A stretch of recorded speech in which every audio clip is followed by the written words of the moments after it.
Salut la famille, ici c'est Oscar Maritou. Suivez-moi en direct sur Face à la Cam sur Strong The King Move.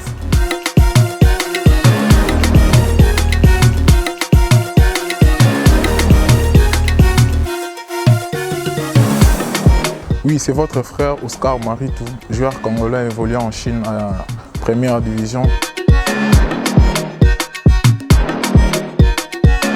Ouais, saison passée, les gars, il est pas mal. Il est pas mal. Malgré les blessures, les accrochages, les gars sont très bien. Les gars sont pas mal. Nous avons passé grâce de tenir jusqu'à la fin.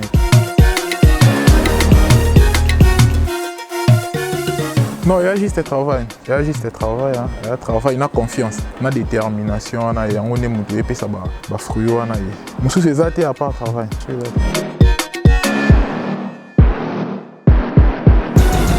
En fait, dès na 60 minutes, on a eu bandé ni na le bangote. Et c'est là où on a eu la série de Okola. Moi, dans ce temps, on a eu la possibilité de réaliser. Et comment en fait, c'est un mot juste, c'est un mot commis. Mais na bindé ni on a pu expliquer. Et c'est là où on a eu en fait, quand on a autant de l'élèves, il faut comment on a après, c'est comme c'est réalisé.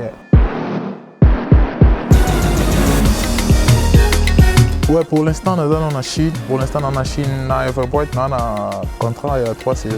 Donc, pour l'instant, oui, il y a deuxième saison dans le club. Pour l'instant, nous sommes et après aussi, ça contrat dans le club. Pour envisager le championnat. Mais ils ont déjà souhaité de goûter le championnat.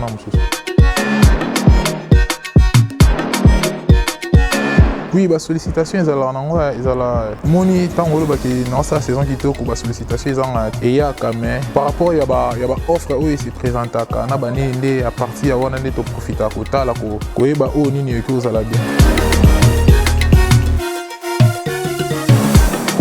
Tournoi de jeunes majeurs. En fait, ils ont une idée créée par Ngamoronan. Il y a une idée créée par Ngamoko et tout. Nous allons dans le quartier, dans le quartier en fait. Dans le quartier, nous avons une chance où Bamasa ou Babeta tournoi va jouer. Nous allons dans jeune Morobo et bien joueur Morobo et ou abandé au sala où Ngana Osa Siko.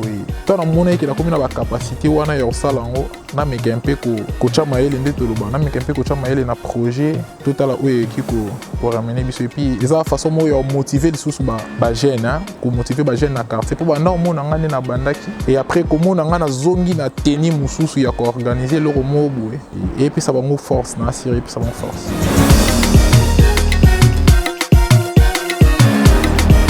Oui, on a remarqué qu'au moni, toko ya tozo maele ya bakisa. Première édition nango ya laki na kelo banini, to côté na terrain mo auto maîtriser bien té. Tant to côté et au sala qui na deuxième, est-ce que to maîtriser terrain, to qu'il faut to sala boue, to sala boue. Et ngelo baté qui deuxième, ne to sala ngwa 100%. Et ça pe na ba faille musu ya mike auto zui o et que ya na une édition musu sur Irlande pour le kato bongis en fait. Ouais, la charité bien ordonnée commence par soi-même. Kingabo est un secteur où on a maîtrisé presque tout. Moni, na koliwana, ils allaient de façon moroboyer. Il y a un bandana qui on a parlé et puis qui na libana. Mais l'ingé quand le baté qu'ils allaient limiter pour na bana Kingabo. Moni, tournoi édition Liboso équipe yanini yaki ibanda beta ya funa. Et puis Toro équipe a fourni Betty, Sotali na finale, équipe ya Massina, débat Betty équipe ya Kingabo finale donc. Les alaki façon moro boto lukato koti sango malé be la minute au déjà na asia, to vu déjà ba solution musu total ande ni saison année hier. Oui, problème il y a un détecteur il y a là qui les allaient annonce moi tout ça là qui en si je me trompe pas tout ça là qui en na décembre. To yeba été OES et la biso na janvier ou bien février 2020 et to tombé na cas ya Covid ba déplacement ba makambo susu nde mutu et causer biso moteur par rapport il y a ba auto to kana eko sala. Donc ils a na raison nde sali ki ba détecteur ou esenga ibaya pour na détecter ba joueur ba ya quitter. Mais en raison ba joueur oyo ba pesa face na bango na tournoi en fait ba joueur o ba éclairer par rapport ya ba misusu to meka ko orienter bango na équipe o eza peka ya awa ya biso mo ya ki au lieu de koluka ko kena bango place mo to sala ngo non awa na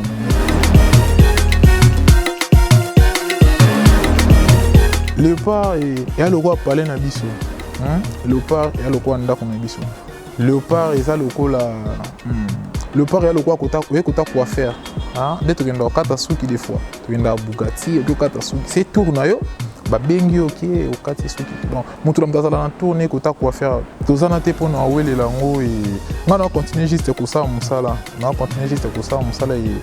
et ya appel na ngai ezala naza après ya okende kopreste baoyo bakendaka bamaso bakendaka basala mosala na bango très bien omoni bango baza na basala mosala mpe très bien et tokoki oloba te bango basala mosala mabe mpo biso toya mais ce qui est sûr que place na yo mpe emonana kaka na kati ya bato basala bien mpo yo mpo yo bakisa un plus non eza nango pressé te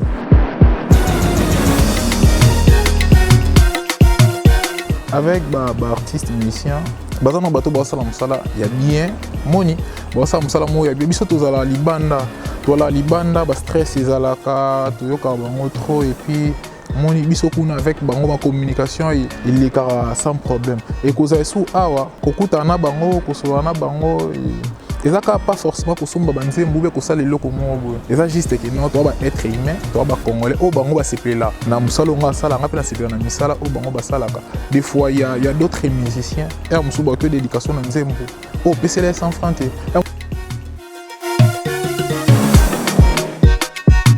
lycée kokota studio kosala nini bon nakoki loba jamais te et faire partir ya ba délire en fait et que na boule ya ba délire to vandi bo et to mécano ça eloko moko par rapport ya délire et non ko chango na ba lignée moko na lobi 8 na lobi pe note po mon délire bandana 1 et comme na 2 comme na 3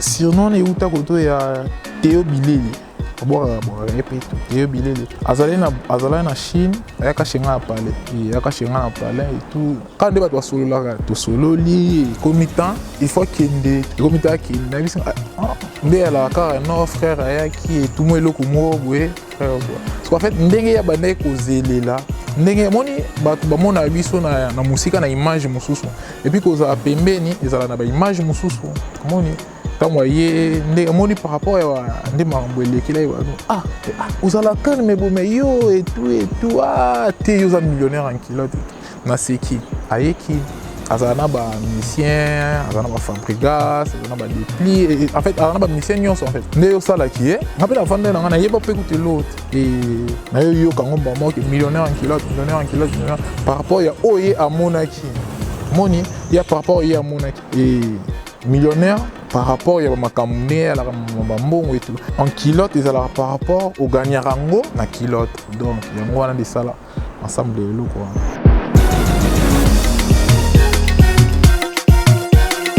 ouais mode la fin en est juste pour remercier nos bateaux à biso la force hein pour remercier bateaux à biso la force et puis la présence na bino mon surtout pour déplacer quoi strong juste ba soutien ya ba frère na biso ça la biso bien moni ba soutien wana eleki tout que na ba milliards et tout ba soutien c'est ça oza soutenir na ba oya yote en fait et déranger moi moké donc juste ba soutien ba frère na biso et donc vacances de si makoloje ya dana nzela et tout pour nous préparer saison 2021 solingi kosolola ou bien komona ou bien ko contacter en fait na Facebook na Oscar Marie tout officiel et puis Instagram est là Oscar-Marie tout et Twitter est là Oscar Marie tout